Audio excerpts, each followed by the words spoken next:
seja, no seu caso, mesmo após o exame, o autoexame foi que realmente te levou a descobrir até o diagnóstico. Mas o câncer eu descobri que ele tem nome e sobrenome, né? E aí fiquei meio assim, mas resolvi pegar uma segunda opinião. Então, uma coisa que eu gosto de deixar muito claro é que mamografia não previne câncer. Às vezes a gente escuta em campanhas, prevenção do câncer de mama, faça mamografia. Não é um exame que previne.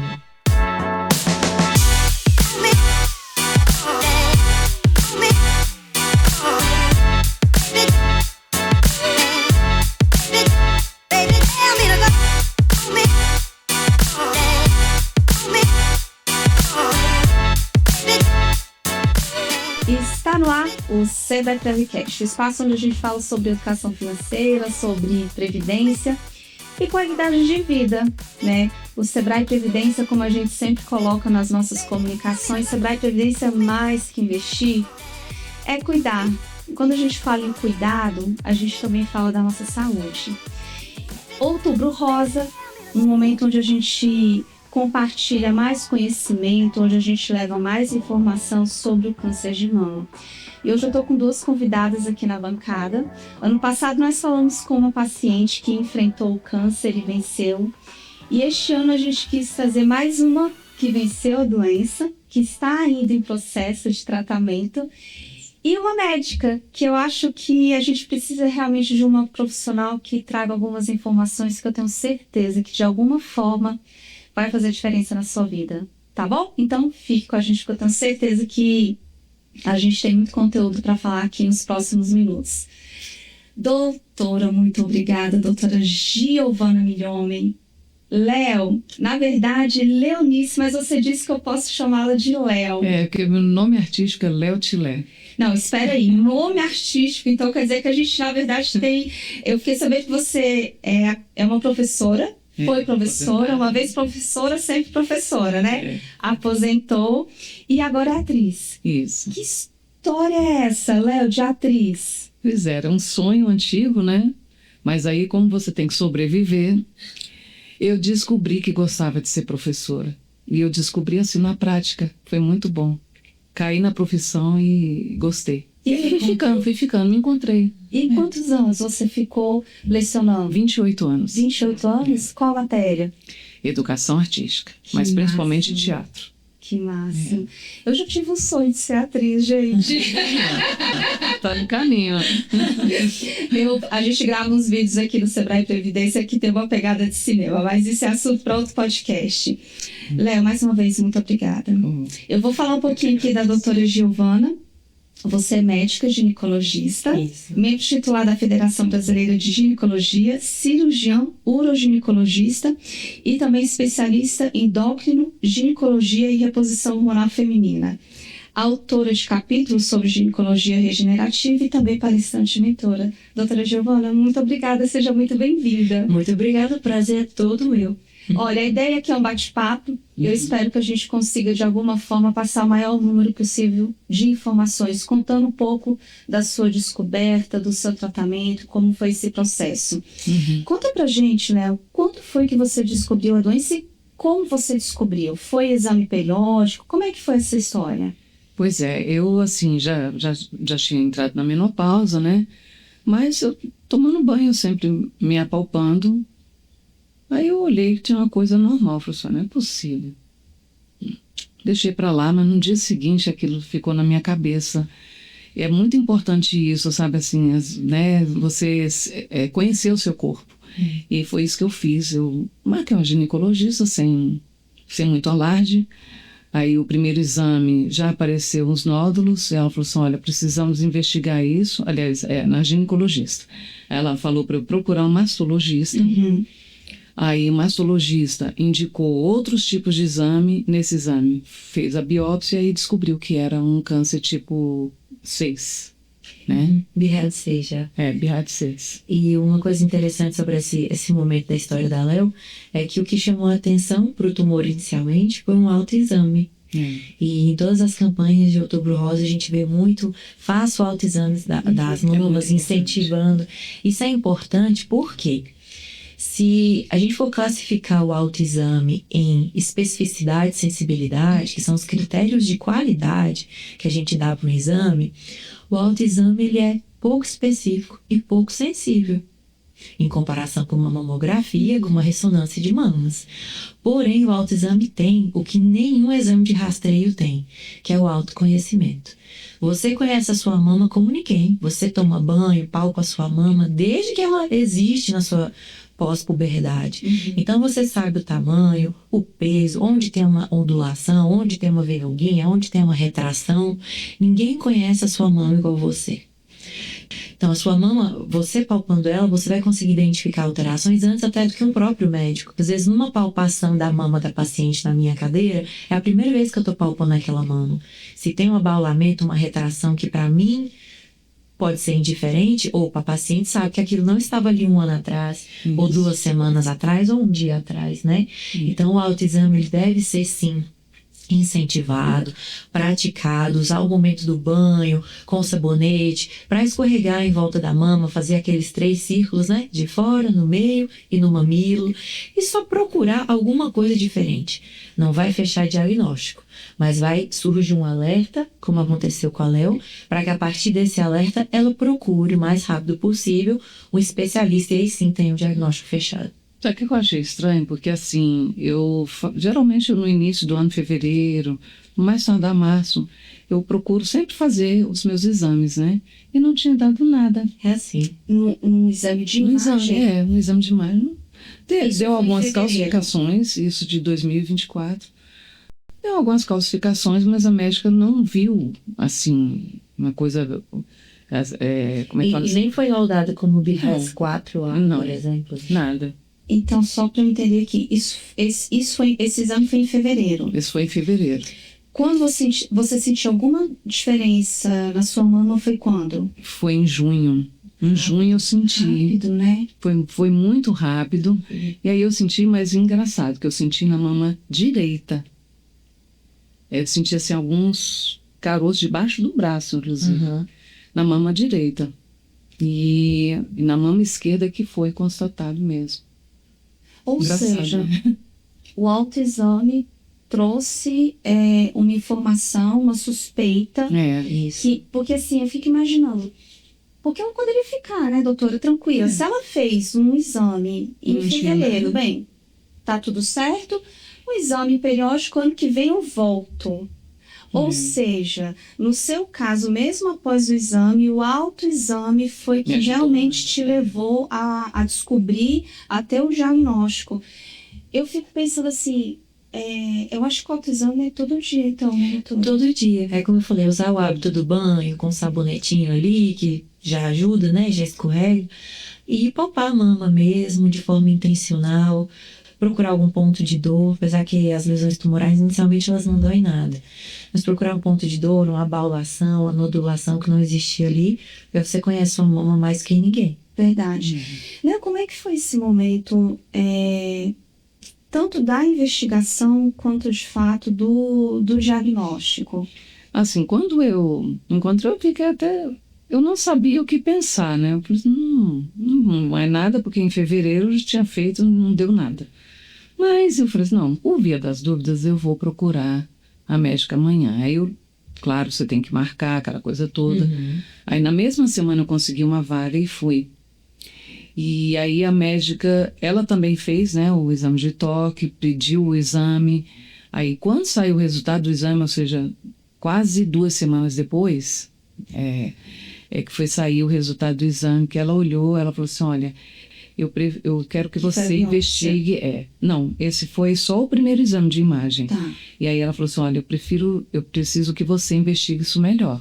Certo. Então, procure um mastologista, que é o especialista, você vai olhar direitinho.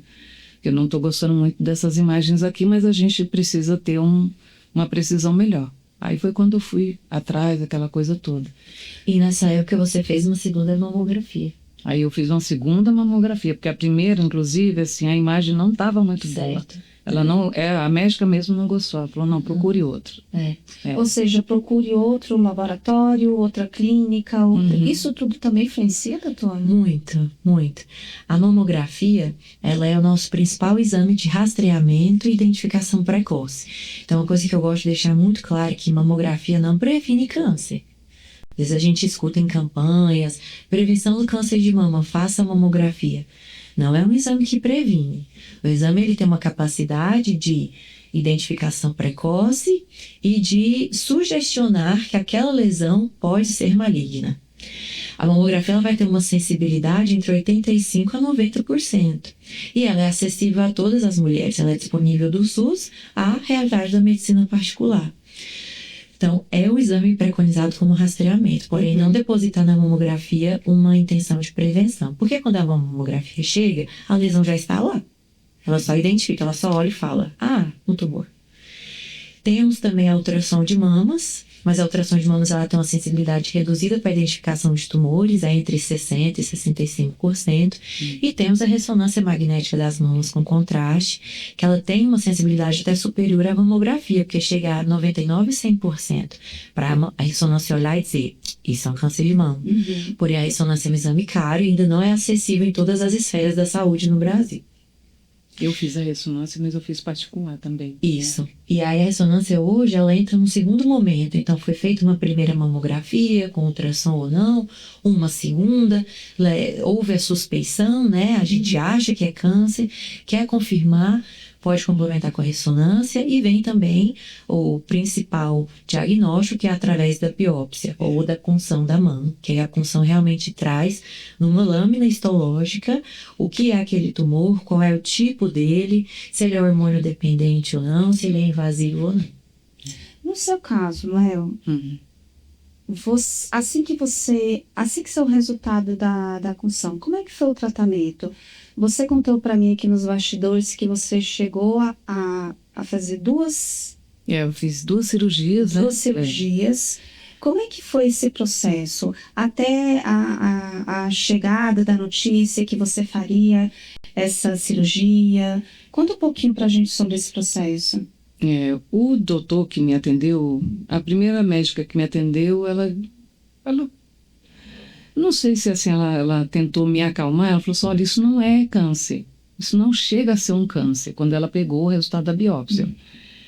Aí eu achei estranho, resolvi pegar uma segunda, estava escrito lá, né, in situ, é um câncer, mas o câncer eu descobri que ele tem nome e sobrenome, né, e aí fiquei meio assim, mas resolvi pegar uma segunda opinião, e esse segundo médico que eu fui, ele me deu, assim, ele foi muito cuidadoso comigo. Ele disse, olha, é um câncer sim, ele é um câncer in situ, ou seja, ele está no início e, como a médica me falou, eu achava que não precisava nem fazer a cirurgia. Aí ele falou assim, não, tem necessidade sim, a gente vai tirar só um quadrante onde ele está, que aí na biópsia descobriram onde ele estava.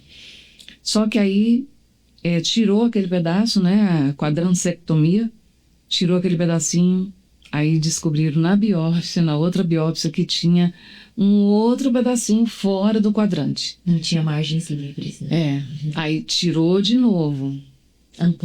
Ampliou. Descobriram mais um pedacinho. Aí ele falou assim, olha, agora a gente vai ter que tirar sua mama, porque senão a gente vai ficar te cortando, não vai ser legal isso. Vai ser ruim para você. Aí, ok. E assim, no início, quando falou, não, vai tirar só esse pedacinho, eu fiquei mais tranquila.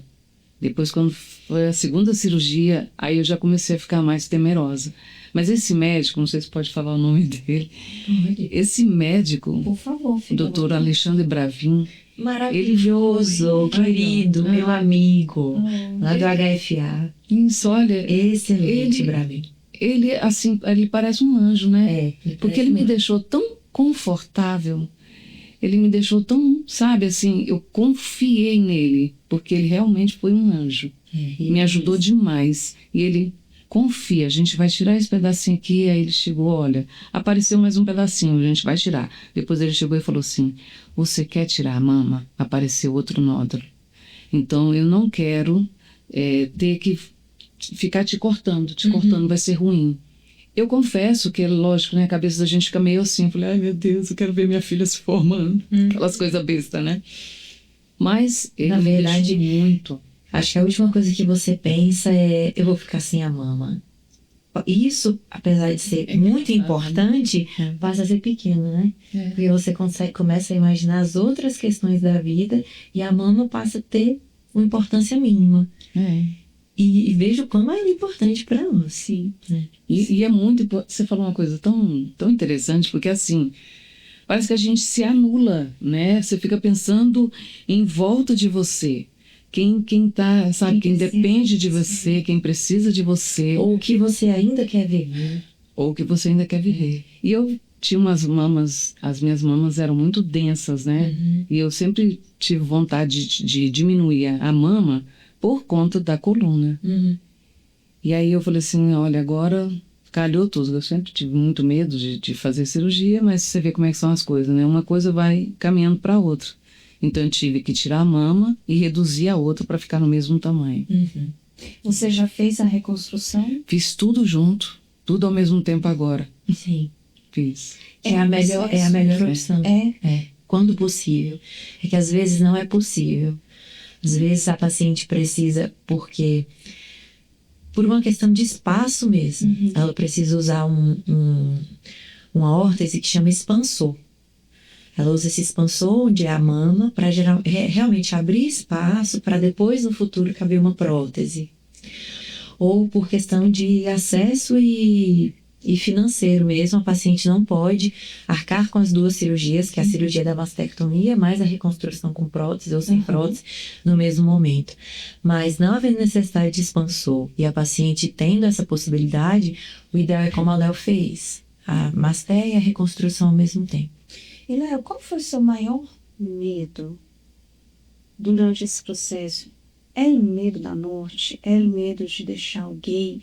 O que realmente, assim, o que mexeu no seu coração, na tua mente? Por incrível que pareça, foi mais deixar... Eu penso muito na minha filha, né? E aí eu ficava com medo de deixar minha filha, de ir embora. Eu tenho uma coisa que eu acho fundamental, a questão familiar. Era isso que eu te perguntava. Sabe, qual é o papel da família neste processo? Nossa, minha família foi muito especial para mim. Eu tenho uma irmã, que é a sogra da Laís. Ela só faltava me carregar no braço. Ela não deixava eu fazer nada. Ela cuidou de mim. Eu fui para casa dela, fiquei lá na casa dela 3 meses me tratando lá. E ela cuidou muito de mim. Então a família assim, é muito importante, o aconchego, né, das pessoas.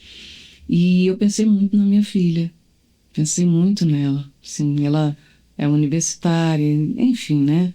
Aquela coisa toda, eu ficava com muito medo disso. A fé entrou nesse processo? Muito. Olha, eu sou um bandista, né? E a fé me ajudou muito. Às vezes, assim, eu ficava pensando, vou cortar o cabelo, não tem importância. Eu gosto de cortar o cabelo também, só que não aconteceu, né? Não fiz nem rádio, nem fiz químio. Isso é uma coisa importante de se pontuar, porque quando a gente fala de câncer de mama, dá a impressão que é tudo a mesma coisa, que todo tumor é igual e que todo tratamento vai ser o mesmo, todo mundo vai perder o cabelo, perder as 2 mamas, e não é assim. Não é. Existem vários tipos de câncer de mama, como a Léo falou, eles têm nome e sobrenome. De 70% a 80% das mulheres brasileiras têm o ductal infiltrativo, que é bastante agressivo, e o tumor ele pode ou não ser hormônio dependente, então nem todos são hormônio dependente. E os que são mais dignos de quimioterapia, falando de uma forma bem generalizada, são os que são hormônio dependente. Então, se o dela não foi, ela não vai precisar de quimioterapia. Entendi. Se houve uma cirurgia que removeu todo o tumor com margens livres, ela não vai precisar de radioterapia. Entendi. E com isso não vai ter as consequências desses tratamentos, né? Ela é até melhor quando a quimio e a rádio, eu sei que é muito bem-vinda quando bem indicada. Mas se a paciente puder não fazer por uma questão de qualidade de vida, é melhor, porque são tratamentos adjuvantes ao câncer, porém eles debilitam muito a saúde física da mulher. Né? É verdade. Quais são os principais fatores de risco? Nós temos que dividir o câncer de mama em 2 grupos. Aquele câncer que tem um fundo genético importante, ou seja, uma hereditariedade, uma herança, uma história familiar de câncer. E um outro grupo onde a pessoa não tem histórico familiar, porém ela tem maus hábitos, uma alimentação ruim, é sedentária, fuma, consome muito álcool, e com isso ela está transformando mal a epigenética dela. Então, o grupo da genética e o grupo da epigenética. No grupo da genética, o maior fator de risco é hereditário. Então, infelizmente, aquela paciente vai nascer com uma marquinha no DNA dela que ela não vai conseguir se livrar muito daquilo, sabe? Em algum momento ou outro, esse gene ele pode se manifestar e vir o desenvolvimento de um tumor. E como eu estava falando no começo do podcast, um histórico familiar, uma hereditariedade, pode vir tanto de pai quanto de mãe. A gente passou muito tempo falando que câncer de mama vinha da família da mãe, se a mãe teve, se a tia teve, se a irmã teve, porque isso está relacionado aos genes BRCA 1 e 2. Porém, se na tua parte paterna, né, há também muitos homens com câncer de próstata, mulheres que não tiveram câncer de mama, mas câncer de ovário, câncer de colo intestinal. Isso já liga um alerta também para um peso genético, para uma tendência genética ao desenvolvimento desses cânceres ou do próprio câncer de mama, embora ele não tenha acontecido. Do lado da epigenética, aí isso é modificável. Porque imagine que se eu nasci com um traço de um BRCA1, eu não posso fazer muita coisa por isso, né? Agora, se eu não nasci com nenhum traço genético para câncer, mas eu fumo, bebo, sou sedentário, estou acima do peso, eu estou moldando a minha epigenética para ter um câncer. Explica pra gente, epigenética. Genética, Pra quem não... genética é a sua herança. Você nasceu com ela, não tem como mudar. Epigenética é a genética que você constrói para você mesmo. Aí a gente tá falando de hábitos. A gente tá falando de hábitos. Aí a gente tá falando do que você constrói todos os dias para sua saúde. Ai, que desespero. Tá vendo? E aí qual é o problema? É o casamento, né? Das duas. Eu nasci com BRCA1, não sei, não fiz mapa genético, ninguém faz mapa genético à toa. Não tô sabendo que eu nasci com BRCA1, mas ele tá ali, escondidinho no meu DNA. E aí eu estou obesa, fumando, vapor, bebendo, estressado, não durmo direito. Eu estou com a minha epigenética alimentando a minha genética. Então eu vou antecipar e intensificar as coisas. Eu queria só perguntar também, que eu ouvi demais isso, a questão do comer muito processados, né? Alimentos processados, que hoje em dia tem muito processado, enlatado, não sei o que. Verdadeiro. Isso é verdadeiro mesmo. Isso é verdadeiro. Isso é verdadeiro. O açúcar inflama. Muito. O açúcar é um vilão. Os adoçantes também. Ai, meu Deus. E tudo que é processado, enlatado, engarrafado. Infelizmente, eu sei que a nossa cultura nos levou para a praticidade desses alimentos, mas eles não são nem um pouco saudáveis. E aí, nessa luta entre genética e epigenética, você sabe que às vezes a epigenética pode ganhar, né? Pois era esse ponto, doutora Giovanna, que eu queria perguntar. A pessoa que não tem nenhum histórico genético, Certo. mas que vem ao longo dos anos com sedentária, enfim, bebendo, fumando, eu gostaria de saber se estes hábitos, eles são capazes, não, assim, pelo que eu entendi até agora, eles podem agravar. Mas sozinhos, Sim. eles podem causar um câncer? Sim. E aí nós temos 3 grandes estudos que eu estava falando para vocês, que são estudos bem grandes, meta-análises, que saíram de 2020 para cá, e todos têm o mesmo tema, que é a correlação entre fator de risco e câncer de mama. O que esses estudos querem mostrar para a gente? Quais são os verdadeiros fatores de risco para o câncer de mama? E os 3 estudos concordam que o maior fator de risco para câncer de mama hoje é sobrepeso. Olha isso, engraçado. Não sei se você tem a genética para câncer de mama, mas se você tem sobrepeso, você está chamando. Quando você fala sobrepeso, eu sei que existe um cálculo, a gente associa muito a pessoa que você visivelmente vê ali que está muito acima do peso, é obesa. Quando você fala sobre sobrepeso, como é que eu sei que eu preciso acender um alerta? Eu não sou aquela pessoa obesa. Qual a margem? Como é que eu faço para realmente identificar isso? Antes, Vivi, a gente usava só como parâmetro o IMC, que é o índice de massa corpórea, que é um cálculo entre a tua altura e o seu peso. E o IMC ali acima de 27 já é sobrepeso, já é alerta. Só que hoje o IMC isoladamente ele não é tão fidedigno. Então, o que é o ideal hoje? Somar o IMC com a circunferência abdominal. Ai, não sei. Então, circunferência abdominal acima de 0,6, 0,8 na mulher já te oferece um alto risco cardiovascular e já te enquadra em algum distúrbio metabólico. E aí, mediante seus exames de sangue e outras avaliações, a gente vai entender se o distúrbio metabólico está relacionado com pré-diabetes, com uma disfunção da tireoide, com uma hipertensão associada ao pré-diabetes, a disfunção da tireoide, mas que algum problema ali tem. Então, IMC mais circunferência abdominal e uma investigação de distúrbios endócrinos. Isso vale para o homem também? Também. Eles têm uma liberdade, têm uma cinturinha maior que a gente. Mas isso vale para o homem também, com certeza. E aí a gente já puxa para o câncer de próstata e para o câncer de colo intestinal. Léo, o que mudou para você depois do câncer? Nossa. Você passou a enxergar a vida diferente? Ah, sim. Você que começou a fazer coisas que você não fazia? Conta um pouquinho pra gente. Eu sei lá, eu acho que eu passei a valorizar mais ainda as coisas que estão ao meu redor. E dar menos importância àquilo que eu fazia, sabe? Que eu fazia muita questão.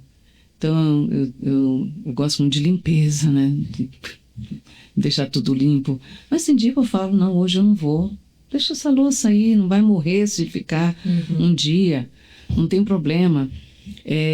Cuidar mais de bicho, né? Então, tem o gato da minha filha. Eu fiquei mais amiga dele. Cuidar mais de bichinho. Eles têm um carinho muito grande. Valorizar os amigos, sabe? Mesmo aqueles amigos. Eu tenho uma amiga que ela fala muito de problema e as pessoas meio que se afastaram dela. Eu falei, não, peraí, vamos... Me aproximei dela, me aproximei mais dela. Então, assim, você passa a ser mais tolerante. Você passa a ser, sabe, valorizar as pequenas coisas, você sair, respirar. Nossa, eu acordo de manhã, abro a janela e aquele vento que vem. São pequenas coisas, assim, que você passa a valorizar e a ter olhos para isso, né? Para aquilo que talvez passasse meio que despercebido. Então, é isso. Só para o pessoal que está escutando a gente entender. Você retirou a mão, já fez a reconstrução. Fiz. Neste momento, você está passando por algum tipo de tratamento decorrente do câncer? Sim, eu tomo Tamoxifen. Tamoxifen. Isso, Tamoxifen, isso. E eu tomo, né, diariamente, todos os dias eu tenho que tomar. Faço esse acompanhamento com um oncologista, Dr. Romualdo. E por enquanto é isso, né? Eu demorei muito. Por quanto tempo que você vai ficar com esse tratamento? 5 anos. 5 anos. 5 É. anos, doutora, é prazo que eu escuto as pessoas falando sobre um período em que, após este período, novos exames, aí sim você diz que a pessoa está curada, é isso? Antes eram 10 anos. Antes eram 10 anos do uso do tamoxifeno. Porque o tamoxifeno é um bloqueio químico. E depois perceberam que por 5 ou por 10 não fazia diferença. Então, melhor deixar a paciente usando 5 anos, porque o tamoxifeno traz alguns efeitos colaterais, algumas consequências não muito legais. Mas ele é importante nesse momento. Então, diminuir de 10 para 5 e a paciente continuar realizando os periódicos dela anualmente. Depois de 5 anos, tendo sido feita uma cirurgia bem indicada, o uso do tamoxifeno correto, a maioria dessas pacientes passam a ter um novo olhar para a vida. Então, se cuidam mais de todas as formas, né? Da atividade física, a alimentação, a forma que ela aproveita a saúde mental que ela tem, as pessoas. Eu vejo que muitas coisas mudam, não só o uso do tamoxifeno, para que esses 5 anos sejam suficientes para ela se blindar de uma recidiva. Ainda pode acontecer a E essa recidiva? recidiva, dependendo do hábito alimentar da pessoa. Sim. Se ela fez uma quadrantectomia ou tirou a mama, usou o tamoxifeno, fez a quimioterapia, o que tenha sido, mas ela não mudou o mínimo de um hábito de vida de, sei lá, não comer processados mais ou sair do sedentarismo, a chance dela ter uma recidiva é muito maior. E então, depois desses 5 anos, a chance da recidiva diminui muito. E aí ela começa a ter que fazer os periódicos dela como toda mulher, mas sem a obrigação do uso do tamoxifeno mais. Gente, você está falando, tá passando um filme aqui na minha cabeça, porque eu sou a pessoa sedentária da empresa. Eita, mudei isso. 45 anos, eu faço uma atividade física. E a gente sempre acha que é conversa. Eu vou falar como paciente, como mulher, como uma pessoa aí que está vivendo de forma aleatória.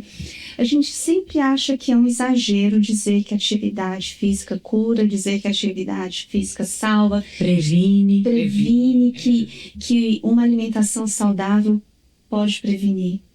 Né? Então, assim, eu tô saindo daqui desse episódio uma lição de vida. de fato, como lição de vida mesmo, doutora. Tem algum sinal que você destacaria que a mulher, no corpo dela, além do autoexame, do toque, tem algum sinal no corpo que a gente precisa ficar atenta, mas que muitas vezes a gente ignora? Tem. Algumas mulheres têm como primeiro sinal não a palpação do nódulo, mas uma coisa que a gente chama de descarga papilar, que é sair secreção pelo bico do peito, pelo mamilo. Às vezes uma secreção mais transparente, às vezes mais amarelada, às vezes mais leitosa, isso pode variar. E a descarga papilar ela é um pouco inespecífica. Por exemplo, nós que já amamentamos, a depender de uma medicação ou do estímulo mamário, a gente pode ter uma descarga papilar láctea. Entendi. Tá? Só que não é normal, concorda? Mesmo já tendo amamentado, eu não espero que isso continue acontecendo hoje, que eu não amamento mais. Então, mediante qualquer descarga papilar, procurar o gineco ou o mastologista para aquela secreção ser analisada. Então, aquela secreção é colocada numa lâmina, é mandada para análise, e aí ela pode vir te tranquilizando, fica tranquila, era só leite. Você já amamentou e tá tudo bem. Ou ela pode vir dizendo que não, é um líquido histologicamente compatível com um tipo de tumor e, a partir disso, ampliar a abordagem. Outra situação, sentir nódulos na axila. A mama tá tudo bem? Não. Você sentiu na axila também? Então primeiro foi na axila. Primeiro na axila. Sentir a axila. As pessoas chamam de íngua, né? Íngua com muita frequência ou um ponto doloroso. Pode ser só um pelo encravado? Pode, mas também pode não ser. Então, usar os alertas como, peraí, isso tá me pedindo para prestar atenção em mim. Deixa eu ver se é uma besteira ou se é algo importante. E ir atrás do diagnóstico. Tá. Gente, que delícia de podcast. Eu tenho uma pergunta para vocês. Ai. Vocês já ouviram falar que terapia hormonal dá câncer de mama? Já. Eu já... Agora, sim, já ouvi falar, tanto é que eu não fiz, porque não teve necessidade. E é muito comum a gente falar assim, estranho, não fazer esse negócio de reposição hormonal, não. Eu fiquei... Vai dar câncer de mama. Então, a gente teve anos de uma sombra mesmo em cima desse assunto, onde as pacientes tinham uma sombra e acabavam se tornando ignorantes no assunto. E os médicos viviam sobre a sombra de um estudo que foi muito mal feito em 2012, da WHI, e viviam sobre uma sombra acadêmica de não estudar a respeito, de não saber falar ou prescrever a respeito. Só que esse estudo ele foi amadurecido e com 10 anos, quando ele foi relançado, mudando as qualidades hormonais e os grupos de paciente, ele demonstrou o contrário. O que ele tinha dito 10 anos atrás que era ruim, agora não era mais. Então, a verdade sobre terapia hormonal e câncer de mama hoje é que terapia hormonal não causa câncer de mama, assim como não causa nenhum tipo de câncer. Uma paciente muito específica com câncer que é HER, que é o estrogênio receptor positivo, enfim, obviamente que na vigência do câncer ela não vai poder fazer reposição hormonal e no pós-câncer ela não vai poder fazer reposição hormonal com estradiol. Mas o hormônio não é tudo igual. Então, existem alguns hormônios, como o DHEA, que é a prasterona, como a testosterona, que pode ser usada pela paciente com o câncer de mama, pós o câncer de mama. E essas terapias hormonais isoladas, né, são casos especiais, mas que se beneficiam da terapia hormonal, ela faz com que a recidiva seja menor, principalmente a testosterona. A testosterona tem uma ação protetiva do tecido mamário. Não é à toa que homens têm bem menos câncer de mama que nós, né? Eles têm um tecido menos desenvolvido, mas eles também têm uma testosterona que é protetiva. E a paciente pós-câncer de mama pode usar terapia hormonal com testosterona isolada, assim como com prasterona, e a depender com progesterona. Então, só para deixar claro que se alguém ouvir por aí que reposição hormonal dá câncer de mama, não dá. Quem já teve câncer de mama pode fazer reposição hormonal? Pode. Não será uma reposição clássica, será uma reposição isolada e acompanhada, mas pode sim. E que a reposição hormonal ela pode vir até para prevenir recidivas de quem já teve um histórico. E por que é importante, Vivi? Porque depois de um diagnóstico, de uma mastectomia, com quimioterapia, sem quimioterapia, com o uso do tamoxifeno, uma das áreas da vida da mulher que fica absolutamente prejudicada é a vida sexual, né? Porque todo esse processo leva a um quadro de atrofia vaginal, que é o ressecamento e endurecimento da mucosa vaginal. E aí, para quem é casada, tem um parceiro, enfim, isso é um impacto absurdo. É o fim de muito relacionamento esse momento, sabe? Fora vencer o câncer ao lado de uma parceira é complicado. Vencer o câncer ao lado de uma parceira e depois ter uma parceira que perdeu completamente a função sexual é muito complicado também. Então, a terapia de reposição hormonal vem para dar para essa mulher que tem uma segunda chance, uma nova visão, uma nova vida, a manutenção da qualidade de vida em todos os sentidos, inclusive a manutenção da qualidade de vida sexual. Perfeito.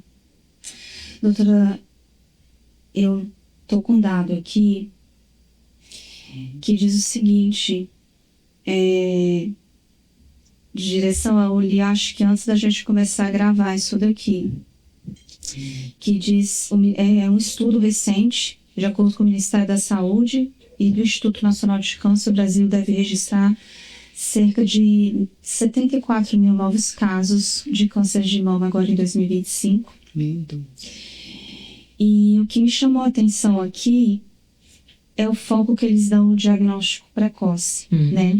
Eles falaram o seguinte, a pesquisa, o relatório, na verdade, apontou o seguinte, que apesar dos números, o estudo ele mostra uma tendência de redução da mortalidade entre mulheres de 40 e 49 anos, né? Isso. O que reforça esse ponto essencial, que é o diagnóstico. Precoce. A detecção precoce eleva a chance de cura em até 70%. E por isso diminui a mortalidade. Uma coisa que quando eu escuto dados assim eu penso você acha que é coincidência o número de mulheres com obesidade e com síndrome metabólica nos últimos 10 anos só aumentou? E o número do câncer de mama também? Você acha que isso é uma coincidência? Outra coisa, a geração que hoje está sendo diagnosticada com câncer de mama entre 40 e 50 anos, aos seus 20 anos, usou o que demais? Pílula anticoncepcional. Numa época que a pílula tinha até doses hormonais maiores, usava pílula igual a água, ninguém sabia que ela ia dar trombose, que ela ia dar problema e nada. E a pílula é o quê? É uma reposição hormonal sintética. Ou seja, é um hormônio ruim. E foi usado por 10, 20, 30 anos por mulheres que hoje chegaram aos seus 40, 50, não precisa da pílula mais, porque não vão engravidar mais de toda forma, mas usaram isso por 30 anos na vida. E agora, um câncer de mama aos 50, isso também não é coincidência. Tanto que hoje, a ginecologia regenerativa e integrativa, ela prescreve o mínimo de pílula anticoncepcional possível, o mínimo de hormônio sintético possível. E quando se fala de usar hormônio em alguma situação que a mulher precisa, a nossa opção é o bioidêntico ou ismolecular, que é o hormônio que mais parece com o que o seu ovário produz no dia a dia. Esses hormônios vêm para o bem, porque como ele hormônio não é tudo igual, né? Esses hormônios vêm pro bem. Agora, o que a gente usou nos últimos 20, 30 anos, não foi. E aí você vê o número de câncer de mama aumentando, numa população que está cada vez mais obesa, sedentária, e que usa anticoncepcional pra caramba. Isso não é uma coincidência, Vivi. E uma coisa também que é a questão da jornada, né? Principalmente para nós mulheres, a gente tem jornada tripla, né? Tem. Você trabalha dentro, trabalha fora, Dorme mal. né? Dorme mal. A minha sobrinha teve câncer, você falou isso, eu me lembrei que minha sobrinha, por parte de mãe, ela teve câncer aos 30, ela fez 38, então aos 36 anos. Muito jovem. Muito jovem. Léo, se a gente já está caminhando para o finalzinho,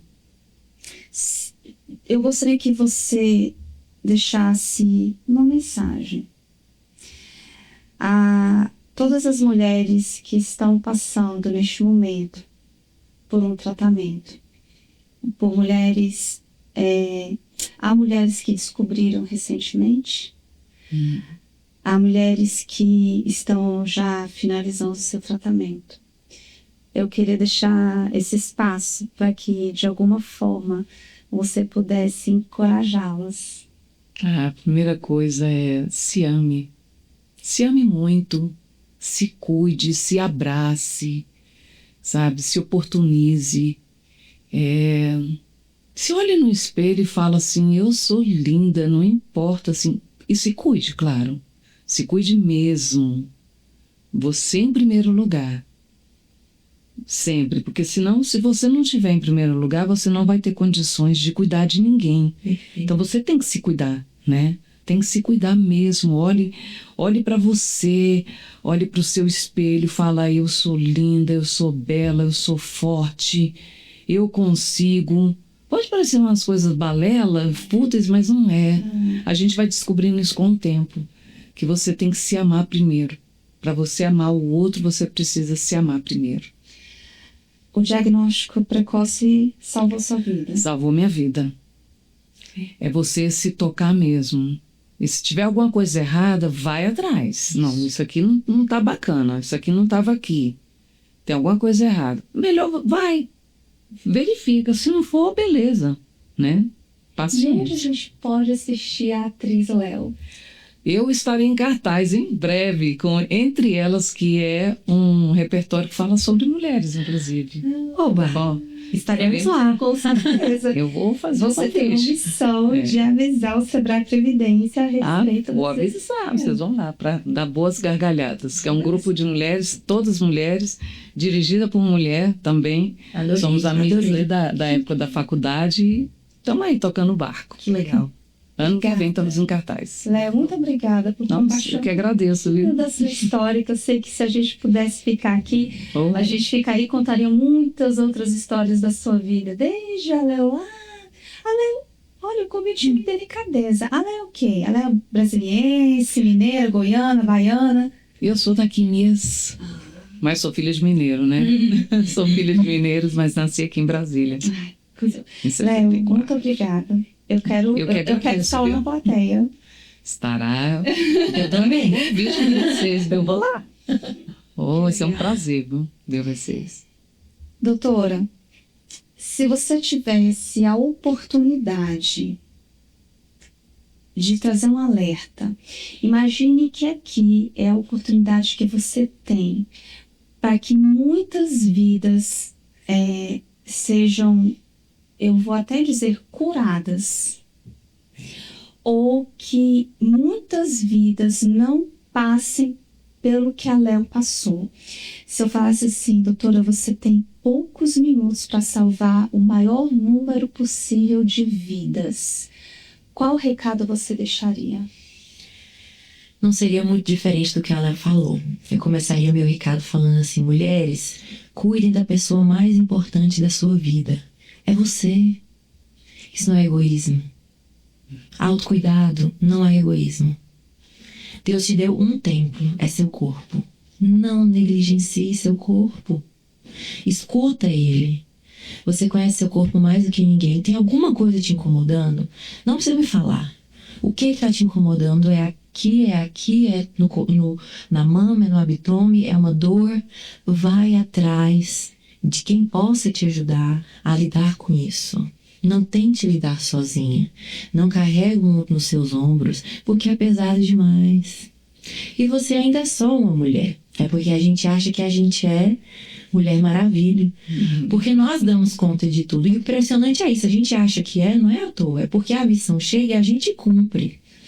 Mas quando disser respeito a você, a sua saúde, não carrega sozinho, não. Tenha seu nutricionista, seu médico, seu psicólogo, seu personal trainer. Tenha quem vai cuidar da sua saúde com você. E cuide dela um pouquinho cada dia. Uma mensagem que eu acho importantíssima não deixa para procurar só quando tiver a panela fervendo, transbordando leite, não. Sabe, vai antes. Todos os dias é um pequeno cuidado. Inclua na sua rotina cuidados com você.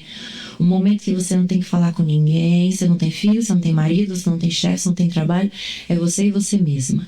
Pode ser fazendo um exercício, pode ser rezando, pode ser pintando uma tela, mas se curta, se priorize. A prioridade da sua vida é você. Às vezes, se a gente perguntar para uma mulher assim, fala aí, quem são as 5 pessoas mais importantes da sua vida? Meus filhos, meus pais, não sei o quê. Nunca é ela. Muda isso. E muda isso sem se achar egoísta. Muda isso sabendo que você está fazendo o melhor pela pessoa mais importante da sua vida, que é você mesmo. Como você falou, né? O nosso corpo é um templo, né? Exato. Eu creio que é um templo do Espírito Santo e a gente quer cuidar tanto das pessoas, né? E a gente não cuida do nosso templo, a gente não cuida do nosso corpo. Esses dias eu falei para os meus filhos, né? Eu sei que eu preciso cuidar por mim em primeiro lugar, né? Mas a gente, quanto mãe, a gente tem essa mentalidade. Esses dias eu me peguei falando, não, eu vou cuidar que eu quero jogar os meus netos pra cima. É isso. Você morreria pelos seus filhos? Sim. E você viveria por eles? A gente tem que passar a viver por eles. É verdade. Nossa. Você fez 2 perguntas assim primordiais, né? Você morreria? Ok. Você viveria por eles? O que a gente está fazendo? O que a gente está fazendo, né? Com o nosso corpo para viver. Com as nossas 24 horas. Por eles. É só o que a gente tem.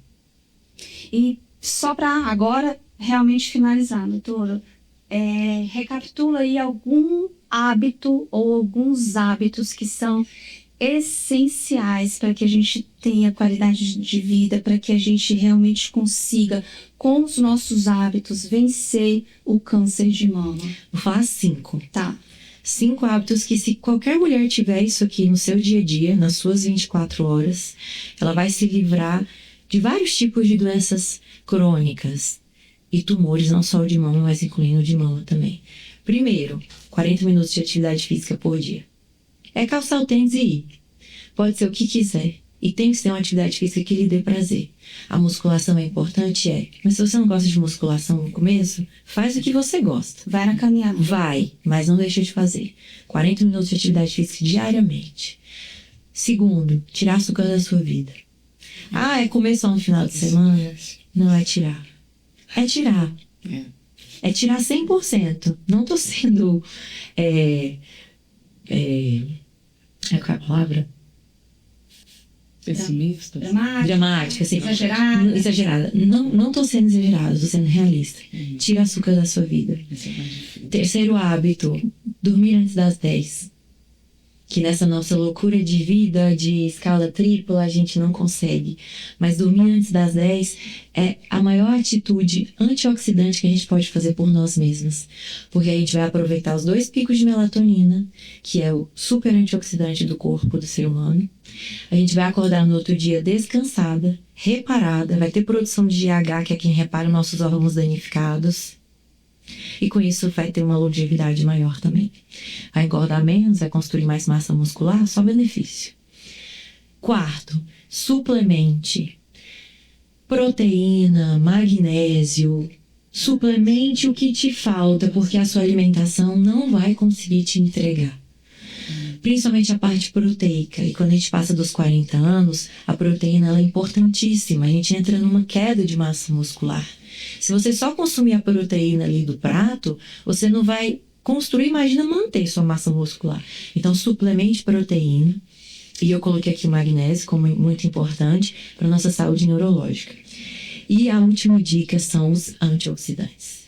Existem alguns antioxidantes hoje que já têm estudos que eles têm um caráter antineoplásico, ou seja, eles previnem a formação de células malignas em qualquer região do corpo. E alguns são tão acessíveis, gente, a vitamina C, a vitamina D, que acham na farmácia, já é um antioxidante muito importante. E outros que são não tão acessíveis, mas são mais potentes, como a quercetina e o resveratrol. Então, se você puder incluir no seu dia um pozinho, um suplemento, um comprimido, uma terapia endovenosa de vitamina C, quercetina e resveratrol, efetivamente você já está consumindo uma terapia antineoplásica. Diretor, tem quanto tempo? Eu queria ficar aqui, eu queria tirar todas as minhas dúvidas. Ou vitaminas todo dia 500, que te ajuda muito. A laranja não supre isso, né? Assim, É só você escoar 20 laranjas. Mulheres, muito obrigada. Eu certamente ficaria aqui, porque eu ia já entrar aqui no modo, vamos consultar, vamos aproveitar a especialista aqui com a gente, porque certamente é dúvida de muitas mulheres. Foi um prazer conhecer vocês duas. Nossa, prazer igualmente. Fico muito feliz com a sua história, com a tua trajetória, com o resultado. Que bom que você não negligenciou os sinais. Não. E tá aí caminhando para a cura. Tô. E nesse meu grupo tem a minha amiga, a Márcia Mármore, que passou por um câncer agressivo em demasia. Ela, sabe, tá aí também lutando. E ela é a diretora do nosso trabalho de teatro. Conheceremos. Sim. Vai conhecer, você vai gostar. Com certeza. Muito obrigada. Eu que agradeço. Pelo carinho e por deixar tanta informação importante aqui pra gente. Nossa, Eu vou deixar todos os seus contatos aqui na nossa legenda para que outras mulheres também possam conhecer um pouco do seu trabalho e que o teu conhecimento possa contribuir para que muitas outras mulheres vençam câncer de mama. Então, CEO, muito obrigada. De nada, eu que agradeço. É um prazer estar aqui. É um prazer conhecer a tu, viu? Prazer demais. Sinceramente, para nós olhar até olho aí. Obrigada, meninas. Gente, eu tenho certeza que vocês curtiram este episódio com um monte de informação importante, né? Porque, como eu falei lá no início, o Sebrae Previdência, ele fala de futuro. A gente cuida do futuro das pessoas, mas a gente também precisa cuidar do presente. E falar de câncer de mama é esse cuidado. Então, muito obrigada e até o próximo Sebrae Podcast. Tchau, tchau.